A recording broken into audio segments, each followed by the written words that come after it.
ನ್ಯಾಯ, ಸ್ವಾತಂತ್ರ್ಯ, ಸಮಾನತೆ ಮತ್ತು ಭ್ರಾತೃತ್ವ ಭಾರತೀಯ ಜೀವನ ತತ್ವಜ್ಞಾನದ ಶಾಶ್ವತ ಸೂತ್ರಗಳಾಗಿವೆ.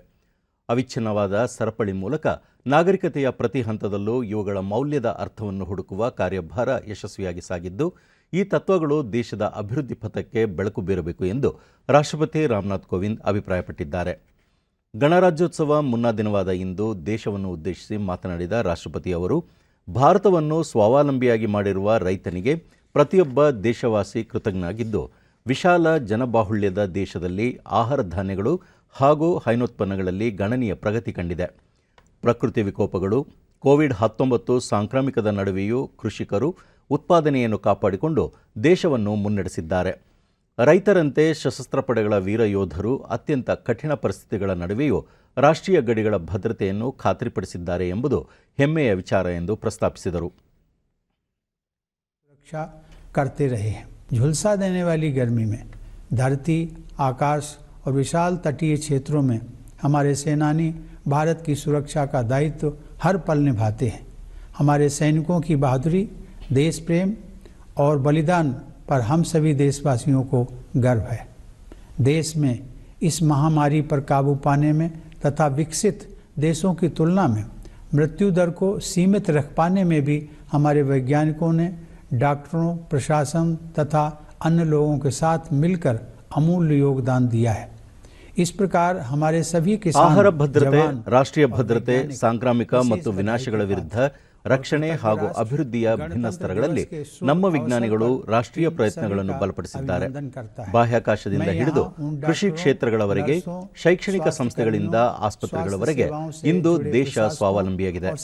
ಕೊರೋನಾ ವೈರಾಣುವಿನ ಅಂತರಂಗವನ್ನು ಭೇದಿಸಿ ದಾಖಲೆಯ ಸಮಯದಲ್ಲಿ ಲಸಿಕೆ ಅಭಿವೃದ್ಧಿಪಡಿಸಲು ದೇಶ ಯಶಸ್ವಿಯಾಗಿದ್ದು, ಮುಂದುವರೆದ ಅನೇಕ ರಾಷ್ಟ್ರಗಳನ್ನು ಮೀರಿ ಮರಣ ಪ್ರಮಾಣವನ್ನು ನಿಯಂತ್ರಿಸುವಲ್ಲಿ ಯಶಸ್ವಿಯಾಗಿದ್ದೇವೆ. ವಿಜ್ಞಾನಿಗಳ ಕಾರ್ಯಕ್ಷಮತೆ ಅಭಿನಂದನೀಯ ಎಂದರು. ಸೋಂಕಿತರ ಆರೈಕೆಯಲ್ಲಿ ತಮ್ಮ ಪ್ರಾಣಗಳನ್ನೇ ಅಪಾಯಕ್ಕೊಡ್ಡಿದ್ದ ಹಲವು ವಲಯದ ವಾರಿಯರ್ಗಳ ಅಭಿನಂದನೀಯ. ಕೊರೋನಾ ಯುದ್ಧದಲ್ಲಿ ಜನರು ಅಸಾಮಾನ್ಯ ರೀತಿಯಲ್ಲಿ ಮುಂಚೂಣಿಯಲ್ಲಿ ನಿಂತು ಸೇನಾನಿಗಳಾಗಿ ಹೋರಾಡಿದ್ದಾರೆ. ಈ ಎಲ್ಲ ಜನರಿಗೆ ಭವಿಷ್ಯದ ಪೀಳಿಗೆಗಳು ಆಭಾರಿಯಾಗಲಿವೆ. ದೇಶದ ಜನಸಾಂದ್ರತೆ, ಸಾಂಸ್ಕೃತಿಕ ಪರಂಪರೆಗಳ ವೈವಿಧ್ಯ, ನೈಸರ್ಗಿಕ ಹಾಗೂ ಭೌಗೋಳಿಕ ಸವಾಲುಗಳ ನಡುವೆ ಸೋಂಕು ಮುನ್ನೆಚ್ಚರಿಕೆ ಕ್ರಮಗಳನ್ನು ಯಶಸ್ವಿಯಾಗಿ ಜಾರಿಗೊಳಿಸಿ ಬಹುಮಟ್ಟಿಗೆ ನಿಗ್ರಹಿಸಿರುವುದು ಸಾಧನೆಯಾಗಿದೆ ಎಂದು ಹೇಳಿದರು. Just as our hard-working farmers ensure food security for the country, the brave soldiers of the armed forces ensure security of our national boundaries amid severest conditions.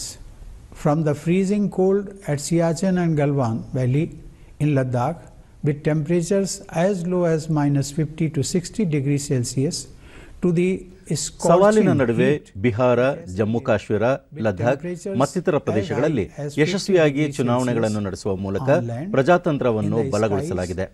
ಜನರ ಜೀವಗಳಿಗೆ ಅಪಾಯವನ್ನೊಡ್ಡದೆ ಆರ್ಥಿಕತೆಯನ್ನು ನಿಯಂತ್ರಿಸಲು ಎಚ್ಚರದ ಪ್ರಕ್ರಿಯೆಗಳನ್ನು ಜಾರಿಗೊಳಿಸಿ ನಿರೀಕ್ಷೆಗಿಂತಲೂ ವೇಗವಾಗಿ ಆರ್ಥಿಕತೆ ಚೇತರಿಕೆಯ ಹಂತದಲ್ಲಿ ಸಾಗುವಂತಾಗಿದೆ.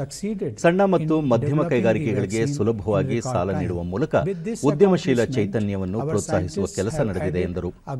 ಪ್ರಧಾನಿಯವರು ಬಿಕ್ಕಟ್ಟನ್ನು ಅವಕಾಶವಾಗಿ ಪರಿವರ್ತಿಸಿ ಆತ್ಮನಿರ್ಭರ ಭಾರತ ಅಥವಾ ಸ್ವಾವಲಂಬಿ ಭಾರತ ನಿರ್ಮಾಣಕ್ಕೆ ಕರೆ ನೀಡಿದ್ದಾರೆ.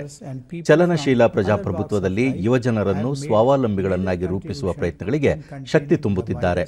ಉದ್ಯೋಗ ಸೃಷ್ಟಿಗೆ ಆದ್ಯತೆ ನೀಡಿ ಆರ್ಥಿಕ ಬೆಳವಣಿಗೆಗೆ ಪೂರಕ ಕ್ರಮಗಳನ್ನು ಕೈಗೊಳ್ಳಲಾಗುತ್ತಿದೆ. ಪ್ರಜಾಪ್ರಭುತ್ವ 75 ವರ್ಷಗಳನ್ನು ಮುಟ್ಟುವ 2022ರ ವೇಳೆಗೆ ಹೊಸ ಭಾರತವನ್ನು ರೂಪಿಸುವ ಆಶೋತ್ತರಕ್ಕೆ ಪೂರಕವಾದ ಚಟುವಟಿಕೆಗಳು ಎಲ್ಲೆಡೆ ನಡೆಯುತ್ತಿರುವುದು ಸಮರ್ಥನೀಯ. ಪ್ರತಿಯೊಂದು ಕುಟುಂಬಕ್ಕೂ ಮೂಲ ಸೌಲಭ್ಯದೊಂದಿಗೆ ವಸತಿ, ರೈತರ ಆದಾಯ ದ್ವಿಗುಣಗೊಳಿಸುವ ಗುರಿ ಸಾಧನೆಯಲ್ಲಿ ಹಾಗೂ ಶಿಕ್ಷಣ, ಆರೋಗ್ಯ, ಪೌಷ್ಟಿಕತೆ, ಅವಕಾಶ ವಂಚಿತರ ಏಳಿಗೆ ಹಾಗೂ ಮಹಿಳೆಯರ ಕ್ಷೇಮಕ್ಕೆ ವಿಶೇಷ ಒತ್ತು ನೀಡಲಾಗುತ್ತಿದೆ ಎಂದು ಅಭಿಪ್ರಾಯಪಟ್ಟರು. ರಾಷ್ಟ್ರೀಯ ಶಿಕ್ಷಣ ನೀತಿ 2020 ದೇಶವನ್ನು ಅಂತಾರಾಷ್ಟ್ರೀಯ ವೇದಿಕೆಯಲ್ಲಿ ಜ್ಞಾನದ ಕೇಂದ್ರವಾಗಿ ನಿರ್ಮಿಸುವ ಸಂಕಲ್ಪಕ್ಕೆ ಅಡಿಪಾಯ ಹಾಕಲಿದೆ. ಅಂತರ್ಗತ ಮೇಧಾಶಕ್ತಿಯನ್ನು ಪೋಷಿಸುವ ಮತ್ತು ಜೀವನ ಸವಾಲುಗಳನ್ನು ಎದುರಿಸಿ ಬುದ್ಧಿಶಕ್ತಿಯನ್ನು ಪ್ರಜ್ವಲಿಸುವ ಸೂತ್ರಗಳನ್ನು ಈ ನೀತಿ ಒಳಗೊಂಡಿದೆ. ಇಂದು ದೇಶ ಆತ್ಮವಿಶ್ವಾಸದಿಂದ ನಿಂತಿದ್ದು ಜನರ ಆರೋಗ್ಯ ರಕ್ಷಣೆಗೆ ಬದ್ಧವಾಗಿದೆ. ಜನತೆ ಕೊರೋನಾ ಚುಚ್ಚುಮದ್ದನ್ನು ಪೂರಕ ಮಾರ್ಗದರ್ಶನದೊಂದಿಗೆ ಹಾಕಿಸಿಕೊಳ್ಳಬೇಕೆಂದು ತಾವು ಒತ್ತಾಯಿಸುವುದಾಗಿ ತಿಳಿಸಿದರು. ಭಾರತದ ಲಸಿಕೆ ಹಾಗೂ ಔಷಧಿಗಳು ಜಗತ್ತಿನ ಹಲವು ದೇಶಗಳಿಗೆ ಸರಬರಾಜಾಗುತ್ತಿದ್ದು, ದೇಶ ಜಗತ್ತಿನ ಔಷಧ ಕೇಂದ್ರ ಎಂಬ ಮನ್ನಣೆಗೆ ಪಾತ್ರವಾಗಿದೆ ಎನ್ನಬಹುದು. ಶಾಂತಿಗೆ ನಮ್ಮ ಬದ್ಧತೆ ಎಂದೆಂದೂ ಇರಲಿದೆ. ದೇಶದ ಭದ್ರತೆಗೆ ಬಾಧಕವಾಗುವ ಯಾವುದೇ ಪ್ರಯತ್ನವನ್ನು ಭಂಗಪಡಿಸಲು ನಮ್ಮ ರಕ್ಷಣಾ ಪಡೆಗಳು ಸಜ್ಜುಗೊಂಡಿವೆ. ದೃಢ ಮತ್ತು ತತ್ವನಿಷ್ಠ ನಿಲುವಿಗೆ ದೇಶ ಮೊದಲ ಆದ್ಯತೆ ನೀಡುತ್ತದೆ ಎಂದರು. Difficult for us, yet we have managed to check the spread of the virus to a large extent. Despite the serious calamity, we have succeeded in taking forward our activities in many spheres. The pandemic threatened to derail the young generation's learning process, but institutions and teachers quickly adopted new technology and ensured that there was no break in education. By conducting not only free and fair but also safe elections in Bihar, which has high population density, and in union territories of Jammu and Kashmir and Ladakh, with difficulties of access and other challenges, our democracy and the Election Commission have accomplished remarkable feats. The judiciary found help in technology and continued to function and dispense justice. The list is long. In order to open up the economy without risking the lives of the Bharat people, ಮುನ್ನಡೆಯುತ್ತಿದ್ದು ಜಾಗತಿಕವಾಗಿ ಪ್ರಭಾವ ಹೆಚ್ಚಿದೆ. ವಿಶ್ವಸಂಸ್ಥೆಯ ಭದ್ರತಾ ಮಂಡಳಿಯನ್ನು ಶಾಶ್ವತವಲ್ಲದ ಸದಸ್ಯ ರಾಷ್ಟ್ರವಾಗಿ ಭಾರತ ಪ್ರವೇಶಿಸಿರುವುದಕ್ಕೆ ಅಂತಾರಾಷ್ಟ್ರೀಯ ಸಮುದಾಯದಿಂದ ವಿಶ್ವಾಸಾರ್ಹ ಬೆಂಬಲ ವ್ಯಕ್ತವಾಗಿದೆ ಎಂಬುದು ಹೆಮ್ಮೆಯ ವಿಷಯ ಎಂದು ಪ್ರಸ್ತಾಪಿಸಿದರು. ಸಾಂವಿಧಾನಿಕ ಮಂತ್ರಗಳನ್ನು ಮತ್ತೆ ಮತ್ತೆ ಜಪಿಸುವುದು ಅಗತ್ಯವಾಗಿದ್ದು, ಸಾಮಾಜಿಕ ಸಮಾನತೆಯನ್ನು ಖಾತರಿಗೊಳಿಸುವುದು ಪ್ರಮುಖ ಉದ್ದೇಶವಾಗಬೇಕು. ಭ್ರಾತೃತ್ವ ನಮ್ಮ ನೈತಿಕ ದಿಕ್ಸೂಚಿಯಾಗಬೇಕು. 1948ರ ನವೆಂಬರ್ 4ರಂದು ಡಾಕ್ಟರ್ BR ಅಂಬೇಡ್ಕರ್ ಅವರು ಸಂವಿಧಾನ ರಚನಾ ಸಭೆಯಲ್ಲಿ ಸಂವಿಧಾನದ ಕರಡನ್ನು ಮಂಡಿಸುವಾಗ ಪ್ರಸ್ತಾಪಿಸಿದ ಸಾಂವಿಧಾನಿಕ ನೈತಿಕತೆ ಪರಿಕಲ್ಪನೆಯ ಹಾದಿಯಲ್ಲಿ ನಾವೆಲ್ಲರೂ ಮುನ್ನಡೆಯಬೇಕಿದೆ ಎಂಬ ಆಶಯ ವ್ಯಕ್ತಪಡಿಸಿದರು. अखंड आत्मभाव जो असीम विश्व में भरे वही मनुष्य है कि जो मनुष्य के लिए मरे. As we are supplying medicines and other healthcare items to several countries to alleviate people's suffering and contain the pandemic across the globe. Now we also provide vaccines to other countries. Dear fellow citizens, the past year was a time of adversity and it came from many fronts.